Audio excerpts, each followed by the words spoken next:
Praise the Lord. Are you a content creator who's frustrated because you're getting little to no views on your videos that you're posting on YouTube? You come home after a long, hard day of work and a long week at the job, and you're just too tired and exhausted to press record and to get videos and to go live.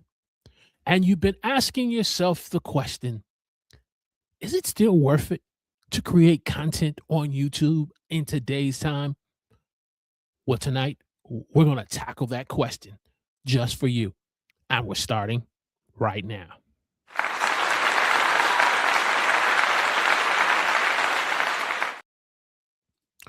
Praise the Lord, everyone. Welcome to The Huddle. I'm your host, Walter Strong, where it's our goal to help working class content creators like yourself to grow your channel, get more views, and make money online. And so if you're new here tonight, let me know in the chat where you're watching me from. Give me a hashtag Team Live. Let me know what device that you're watching me on. And if you are a part of the replay crew, catching the replay, in the comment section, give us a hashtag Team Replay. Let us know where you're watching us from, just like my good friend Tech Troublemaker, who's in the house, who says 1,404 minutes day and days a week. Praise the Lord. I hear you, Tech. I hear you. And so we have the Huddle community who's a part along with Tech here tonight. So let us know in the chat where you're watching us from. Give us a hashtag team replay in the comment section if you're watching the replay. Tonight, we need to have a real conversation about real issues that we are dealing with as working class content creators, especially the way the platform is changing with YouTube.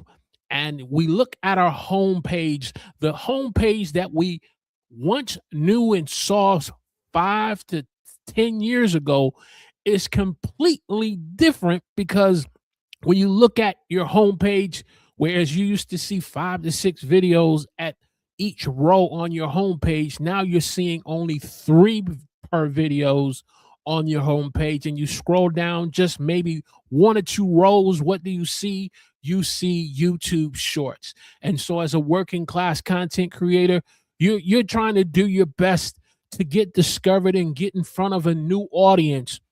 But as a result, you're getting little to no views. You're tired and you're exhausted and frustrated.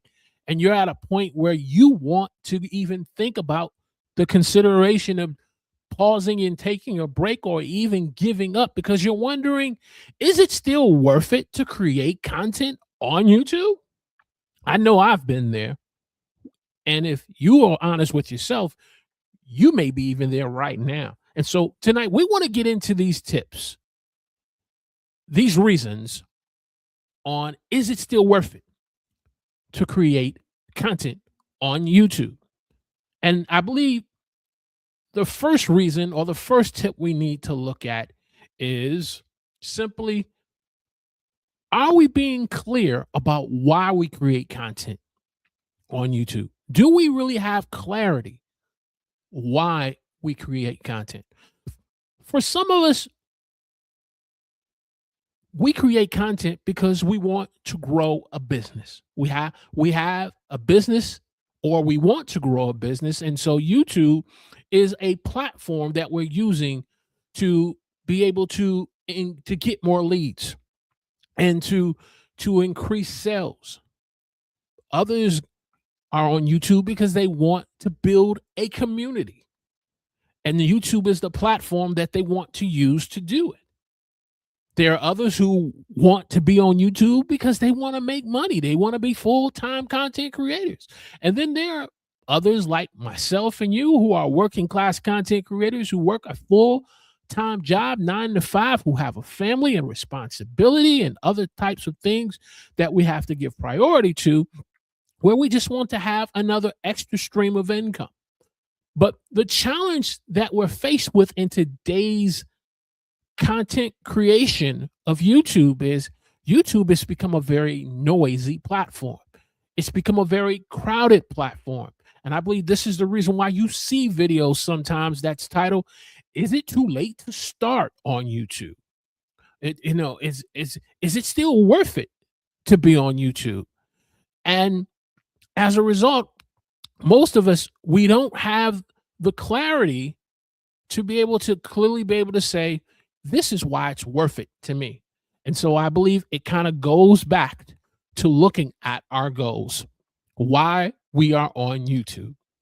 And I'm not just talking about being on YouTube so that you can get subscribers, because subscribers is a vanity metric.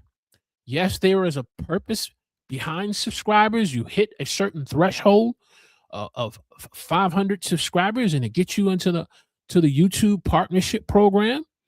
Yes, there's the threshold of 500 subscribers, and I believe 3,000 hours of watch time, and then 1,000 subscribers with 4,000 hours of watch time. It's a threshold number that gets you opportunities. But at the end of the day, if we are chasing vanity metrics numbers just so that we can have subscribers, as a result, we are not going to be fulfilled as content creators. Because I pose to you, if you get 1,000, whether if you get 2,500, whether if you get 5,000 or 10,000, whether if you get 100,000 subscribers, it's not the quantity, it's the quality of the subscribers that you have on your channel, especially if there is a goal tied to it to grow a business or to increase leads. Because if you have 2,000 subscribers and you have no leads to grow your business, as a result, you ask the question, is it still worth it for me to do this? Or should I go somewhere else and go on TikTok or Instagram or Substack? You may have the goal to want to bring individuals to your website because you want to introduce them to certain products and services that you want them to be exposed to. But if you have 10,000 subscribers and none of them are 1,000 true fans, as Pat Flynn talks about in his book, and you get none of them over to your website, it's going to make you end up causing you to ask the question, is it still worth it for me to create content on YouTube? And so we have to go back and evaluate why we do this. Because I submit to you, with every person that views your video, or every person that is in this live stream that's ticking up on my ticker that says you are watching me live, behind every number is a real person.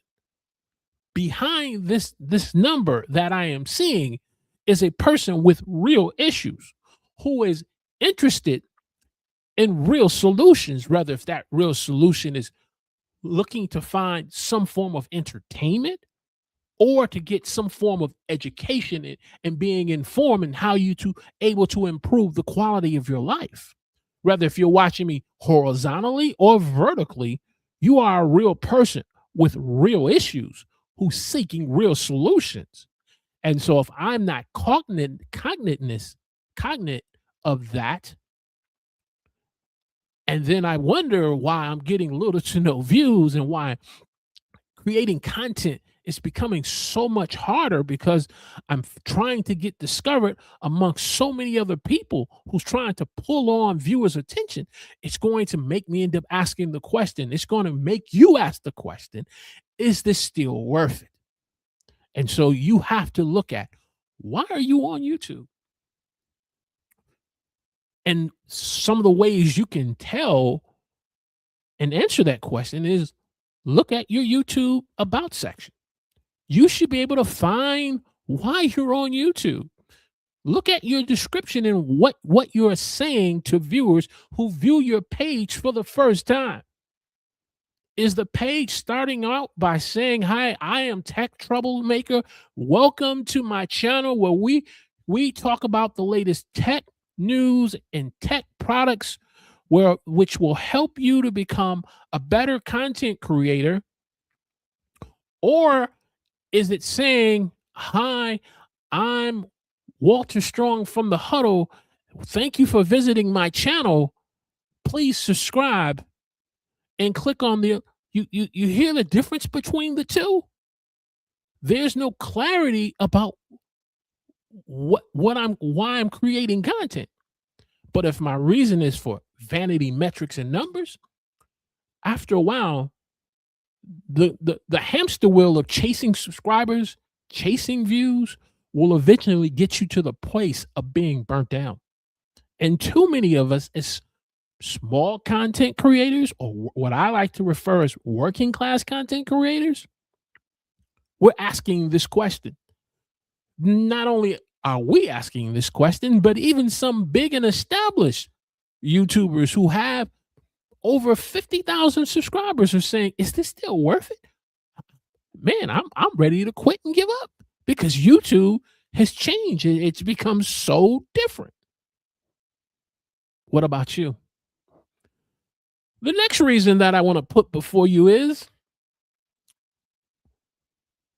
having clarity about why you're doing this, but then having clarity about the target audience who watches your content. Do you have a real clear understanding of who your audience is that watches your videos or watch you when you go live? How much time do you spend in the YouTube studio and looking at your YouTube analytics and seeing what type of viewers are watching your content? Do you know the demographics between the male and female percentage of who watches your content? Do you know what geographics of where your audience is coming from? Is it more predominantly within the US? Do you have individuals that are watching you from, say, overseas in Europe or Australia? How much time do you spend trying to get to know the audience that watches your content? Because that's going to give you an insight to the audience that's watching you right now. And if it's on point of your goals of who you're trying to create content for, if it's not, then it can be able to be used as a measuring tool to say, okay, I see a lot of individuals are watching me. 50% of them are watching me over from the US. 30% are watching me over from Europe. 10% are watching me over in Australia. Another 10% are watching me over in South America. Okay. Begin to look at your analytics at the target audience that's watching your content. And if it's not in line with the goal, you're appreciative to that YouTube is trying to get you in front of an audience. But if it's not the target audience, the ideal avatar you're trying to reach, then that gives you a reference point of where you need to start pivoting, where you need to start making adjustments. Because if you don't do that type of analytical thinking, if you're not critically thinking about this, you too at some point will ask the question, man, is this still worth it? I just am getting little to no views. And you fail to realize that YouTube is a platform that is uploading videos, almost over 10 to 20 million videos a day. Not just yours, not just your short, not just your little video that you posted, but there's 20 million videos. And I'm not saying that all these 20 million videos are quality videos. Some of these are first timers. Some of these are individuals who've been doing it for 3 months. Some of them have been doing it for 10 years. Where do you fall in that? And understanding your target audience is going to help you to understand, is this still worth it for you? Because there's nothing frustrating to do something and you're constantly posting content You're putting your sweat equity in this. You're getting in front of a camera and you've pressed record and you're talking about these different points that you want to share that you feel is relevant to someone, that you feel that's important. You spend this time doing some to little editing or maybe a lot of editing to it. Then you upload it and then you publish it. And what do you get? Crickets. And that's because, did you do any time researching? Did you do any time reverse engineering? Did you do any time working on your title, your thumbnail, your topic? Did you spend any of that time? And if not, it's going to make you, as a result of failing to do those things, it's going to end up causing you to ask that question: is this still worth it? And I get it. The way YouTube used to be 5 years ago, 10 years ago, you didn't have to do all of that. But when you look at today's landscape, you look at how YouTube Shorts are primarily now a main focus for YouTube. Now even with dual live streaming, where you can vertically and horizontal live stream, you have to be able to understand that these are the rules of the game in which you are asked to play by. And then what happens if you are a person who watches sports? If a basketball player, since the NBA basketball playoffs have begun, if the NBA player is not following the rules of the game in terms of getting the ball across half court in 8 seconds, if they fail to do so, guess what? It's a violation and they lose the ball. If you turn around and you stay in a certain place under the basket, it's called a 3-second rule. And if you're not constantly moving, you're going to be penalized for a violation of a 3-second violation rule. And you say, oh, well, it wasn't like that 5 years ago. I used to be able to hand check. I used to be able to do this. And guess what? The game changes. And NBA players have to adapt. Guess what? You, as a working class content creator, have to adapt. It's interesting. I watch primarily a lot of YouTube Shorts on my mobile phone. And so I get in terms of how YouTube will show a lot of content that are shorts and everything. I very seldom watch YouTube Shorts on my desktop. Interesting thing that I noticed a couple days ago when I clicked on a YouTube Short, because my homepage was 3 videos, at least 2 rows, and then YouTube Shorts. Once I got finished watching that short completely, and then I gave them a thumbs up, you know what my homepage did? The YouTube Shorts jumped one of those rows. It was second from the top.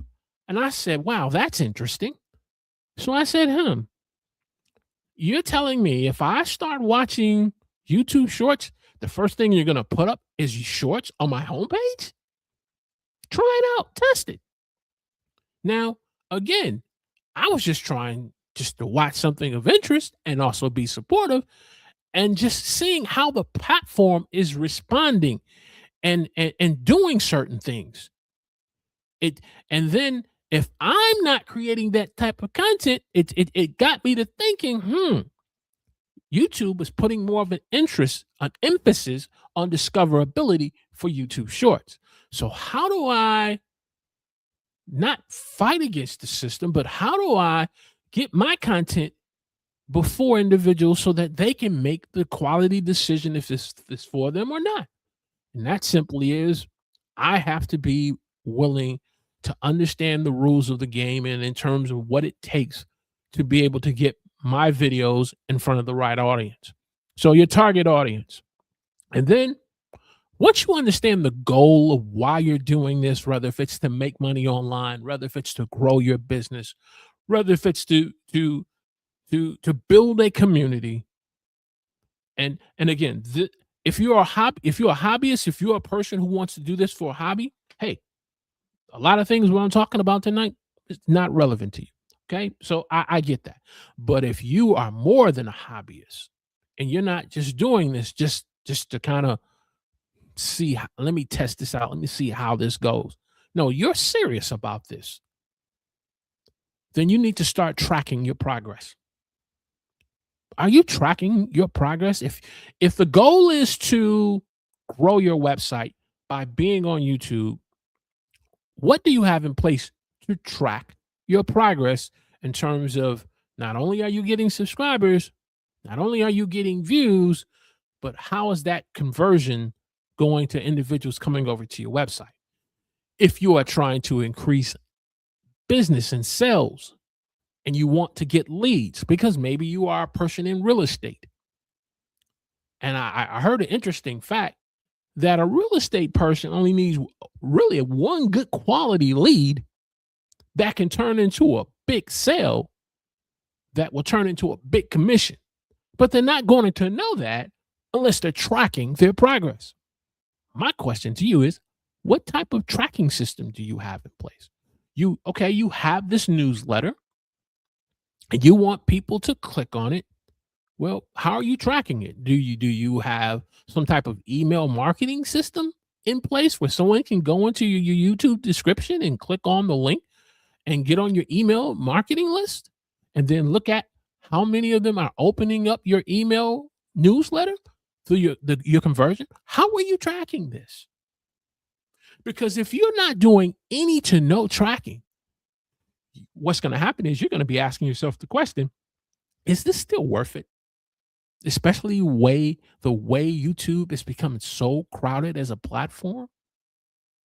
You have a passion to want to do this. You have a story you want to share and to share with others that they too can improve the quality of their lives through what you have to share with them.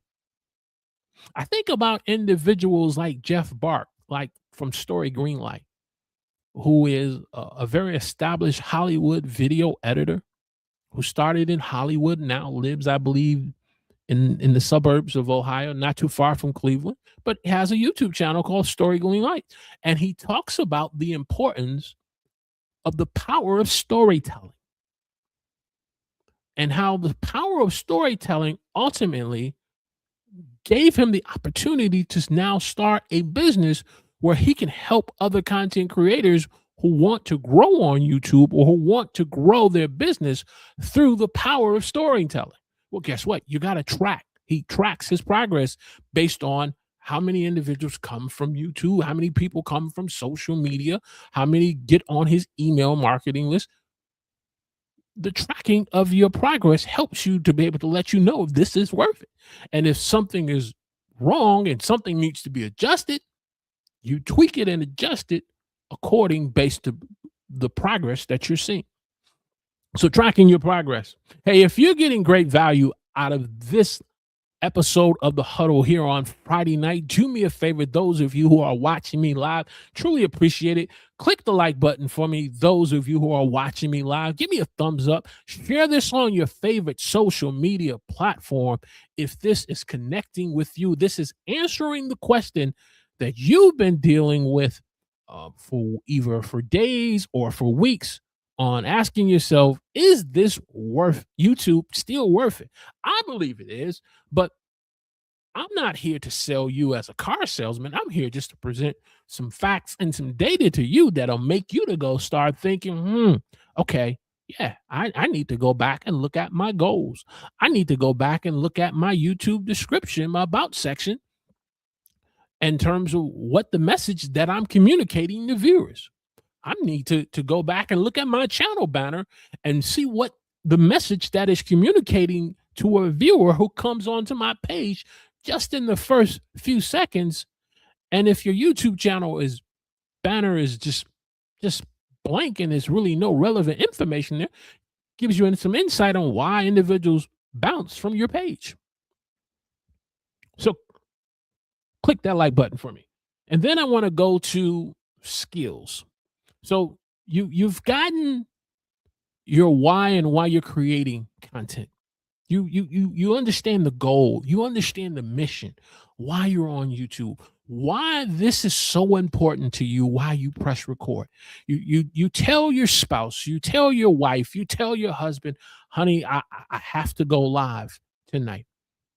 It's at 8 p.m. I have to do another live stream. Well, you tell your son and your daughter, Daddy has to spend some time recording my next video that I can post to YouTube, or my next few videos, so that I can batch record. And so you're doing this. The question is, are you leveling up your skills? How much time are you working on being able to have a great opening hook in your videos? Instead of consuming and scrolling and watching so many other people's content, and you're saying, man, they're getting all these views, 10,000, 20,000, 100,000, 400,000, a million views. How much time out of that, what some people call doom scrolling, or just scrolling the page, how much of that time are you taking to work on a better opening hook for your videos? How much time are you studying other people's content that will help you to be able to have a better insight on how to keep people watching your videos longer? In the sports world, they call it studying film. Not only do they study film so that an athlete can get better, but an athlete also studies his opponent. I'll go back to the analogy of basketball. The late Kobe Bryant would say, okay, I see every time when I go up for a shot, they foul me a certain way and hit me a certain way, with the hopes of me not making the shot or me losing control of the ball, so it would cause a turnover. Well, after Kobe watched enough film on what the opponents were doing, he began to practice more and have people in his camp to hit him in such a way so every time he was struck in a certain point, he would still be able to release the shot and make the basket. He would still be able to get to his place and release the shot and make the basket. He would also study film in terms of what direction an opponent would want to go. Do they want to go right? Do they want to go left? What happens if I force them left? What happens if I force them right? He was studying his opponent. Now, if that's true in sports, particularly in basketball and other sports, what does that say about me and you as content creators? If you're going to spend an amount of time watching other people's videos, how much time are you spend and saying, what got me to click on this video? What was it about the video that got me to click?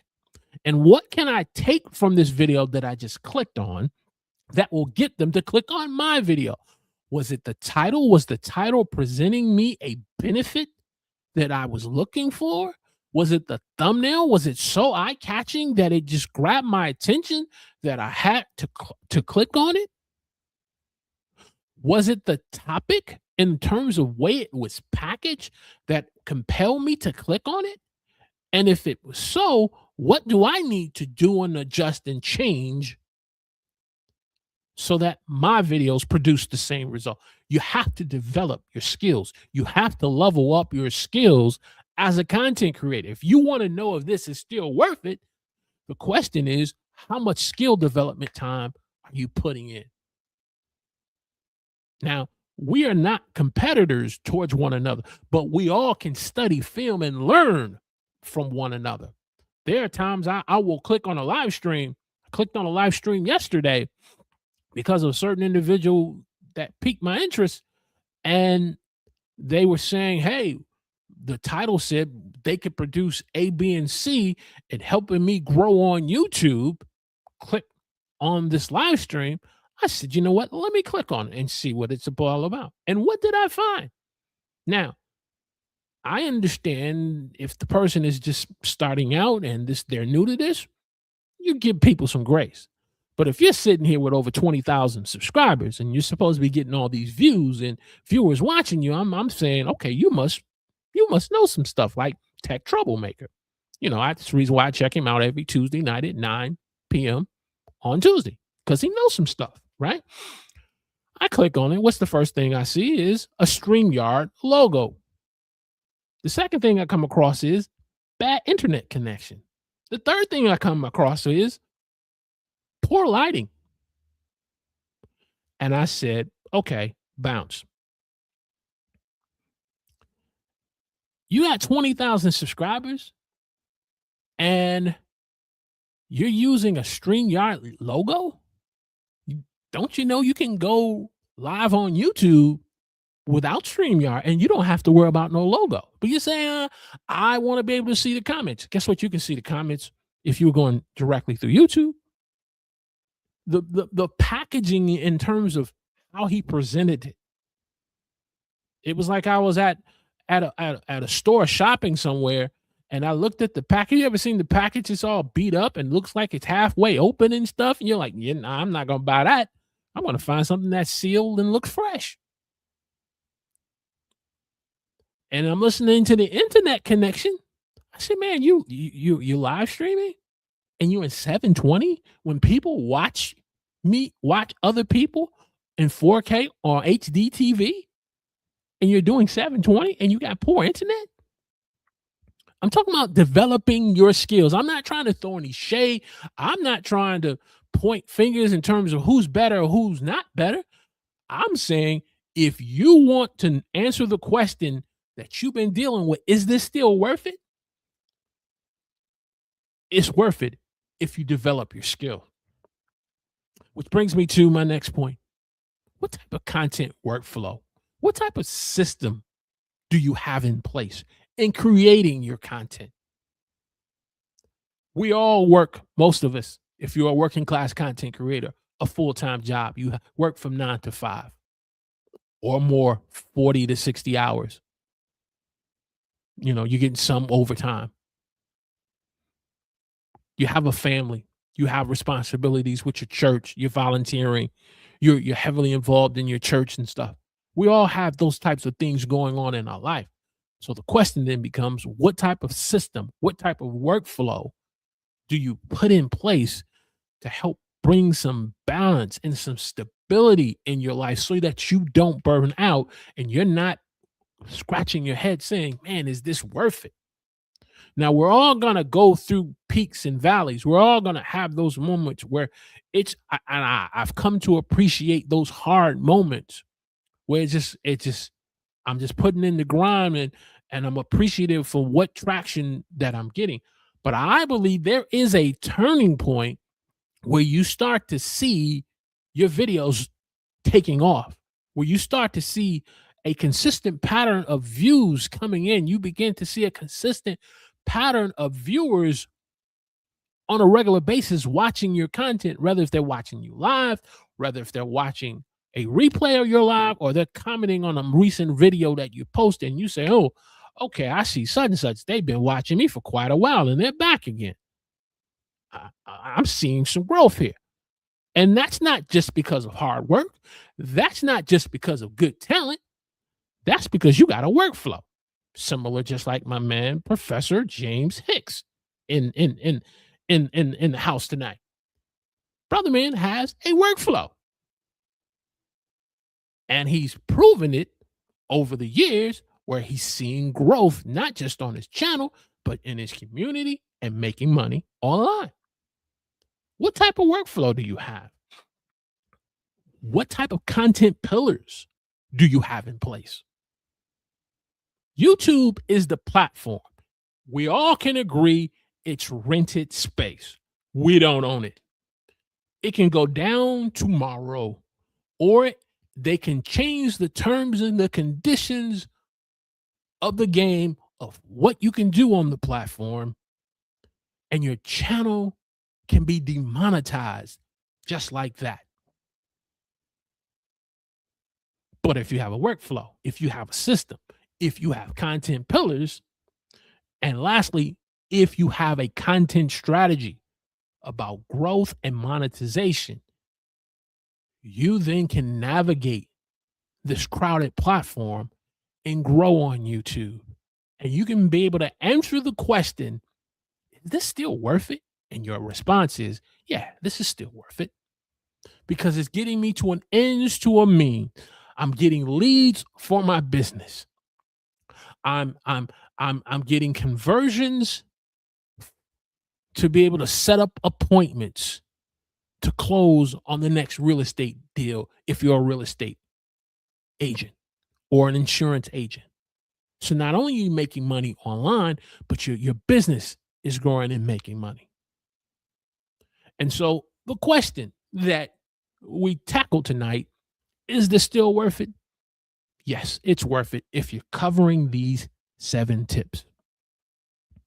These 7 reasons. You are responding to these 7 reasons. Hey, do me a favor. If you've gotten great value out of this episode of The Huddle tonight, click that like button for me.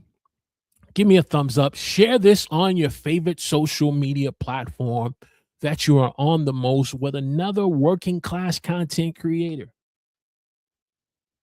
who wants to grow on YouTube, who wants to be able to get to the next level, who wants to be able to rise above the noise, above the echoing, and have a voice that matters on this crowded platform of millions of people that are posting on YouTube.